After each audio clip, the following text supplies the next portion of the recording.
유용한 성공 원리.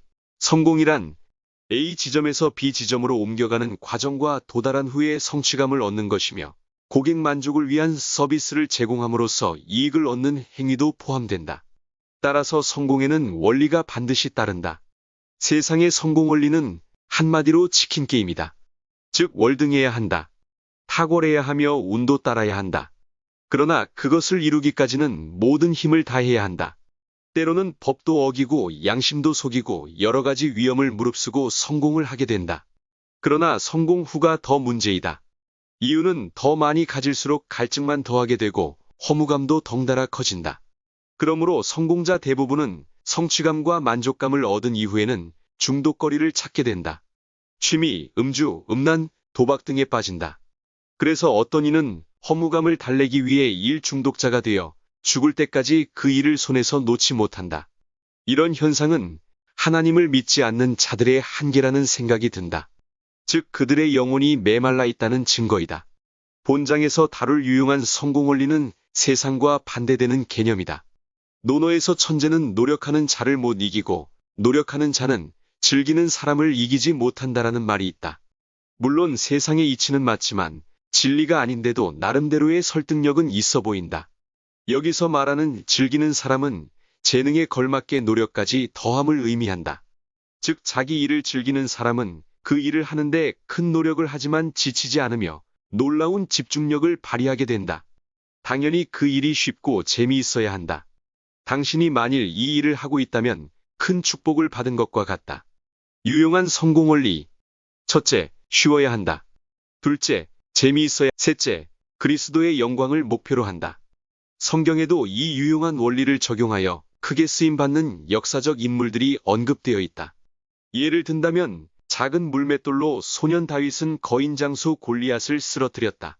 다윗은 양치기로서 양들을 보호하기 위해 물맷돌로 맹수들을 물리치는 도구로 사용했다. 적어도 다윗에게는 물맷돌로 맹수들을 맞춰서 죽이거나 도망가게 한 일은 쉽고도 재미있는 게임이었다. 그 게임은 온갖 무장을 한 골리앗과 비교시 비대칭 전략으로 최고의 효과를 입증한 셈이다. 즉 가성비도 최고이다. 칭기즈칸도 몽골 지방의 유목민으로 기마민족이다. 말을 타고 활을 쏘는 기술은 생존 전략이며 그들에게는 쉽고 재미있는 게임이었다. 그것을 전쟁에 적용한 것이다.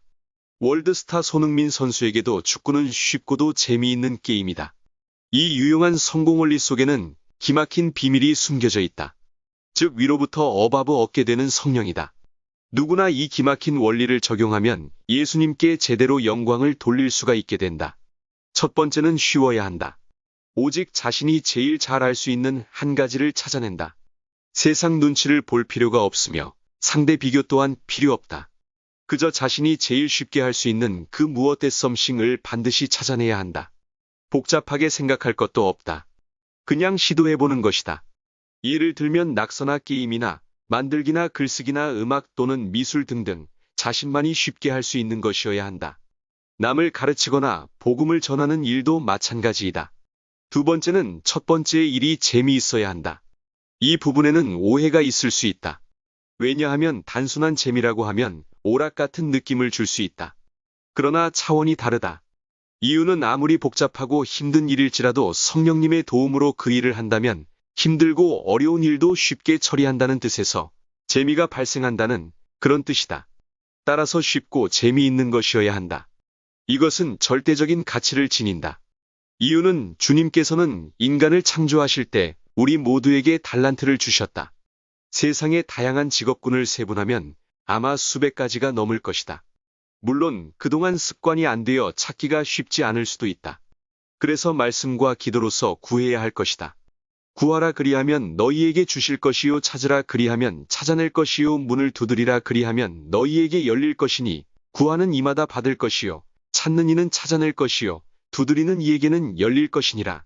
마태복음 7장 7절에 8절 말씀. 세 번째로 첫 번째와 두 번째를 찾았다면 이것과 그리스도의 영광과 연결고리를 어떻게 해야 할지를 고민해 봐야 한다. 쉬울 수도 있지만 어려울 수도 있다. 그러나 우리가 잠자는 것 외에는 모두 숨을 쉬고 활동해야 한다. 그 모든 움직임이 하나님께 영광 돌리는 일과 연결되어 있다. 그러므로 처음부터 욕심을 내기보다는 그저 성경 한 구절씩 암송하거나 묵상하면서 직장 생활이든 자영업이든 사회생활을 해나가면서 만나는 사람들과 말씀대로 살려고 노력하는 그 자체가 매우 중요하고 복된 삶이다. 그러므로 우선 그리스도의 영광을 가리지 않는 연습부터 해나가면서 말씀과 기도로 일관할 때 주님께서는 성령님을 통하여 여러 가지 방법으로 응답을 주실 것이다. 즉 유용한 성공 원리의 완성인 그리스도의 영광을 잘 나타내는 목표를 주실 것이다. 참고로 얼마 전 유튜브를 통한 영어 성경 암송 채널을 알게 되었다. 얼마나 귀한 일인가. 그 젊은 형제는 나름대로 유용한 성공 원리를 제대로 적용하여 즐기는 모습을 볼 수 있었다. 네 번째는 돈보다 오직 그리스도의 영광을 위하여 계속 나아가길 바란다. 이것 또한 중요한 사항이다. 당장 눈에 보이지 않고 효과가 미미하다고 포기하거나 성의가 없게 해서는 안 된다. 만일 당신의 모멘텀이 약하고 힘이 빠지면 선택을 잘못했거나 아니면 아직 준비가 덜 된 성도일 수가 있다. 그럴 때는 우선 강하게 주님께 매달려야 한다. 이것을 놓치면 유용한 성공 원리는 성공하기 어렵다. 그러므로 포기하지 말고 주님을 만나는 일은 아무리 강조해도 지나치지 않는다. 참고로 직장 생활과 병행해도 될 것이며 회심 정도에 따라 직장 생활 또는 자영업을 대체할 수도 있을 것이다. 자, 이제 결론을 맺는다. 성령의 조명을 받으면서 유용한 성공 원리를 계속 적용하면서 달려가면 그 분야에서 독보적인 수준까지 나아가게 된다. 반드시 돈을 보지 말고 오직 그리스도의 영광만을 추구하여 계속 나간다. 반드시 예수님은 어떤 형태로 당신을 최상위의 포식자로 만드는 것이 아니라 최상위의 인간으로 만들어 주신다. 여호와께서 너를 위하여 하늘의 아름다운 보고를 여시사 내 땅의 때를 따라 비를 내리시고 내 손으로 하는 모든 일에 복을 주시리니 내가 많은 민족에게 꾸어줄지라도 너는 꾸지 아니할 것이요 여호와께서 너를 머리가 되고 꼬리가 되지 않게 하시며 위에만 있고 아래에 있지 않게 하시리니 오직 너는 내가 오늘 내게 명령하는 내 하나님 여호와의 명령을 듣고 지켜 행하며. 신명기 28장 12절에 13절 말씀. 주님은 우리가 순종하며 진실하고 정직한 마음으로 삶을 살아간다면 반드시 하늘의 보물창고를 여시고 원하는 이상을 부어주실 것이다. 그리고 당신을 머리가 되고 꼬리가 되지 않게 하시고 위에만 있고 아래에 있지 않게 하신다. 정말 얼마나 기분이 좋은 말씀인가. 얼마나 감사한 말씀인가. 덤으로 구원까지 얻게 될 것이다. 그러므로 유용한 성공 원리의 인생을 걸고 투자해볼 만한 가치에 도전해보길 바란다. 감사드립니다. 다음 편을 기대해주세요.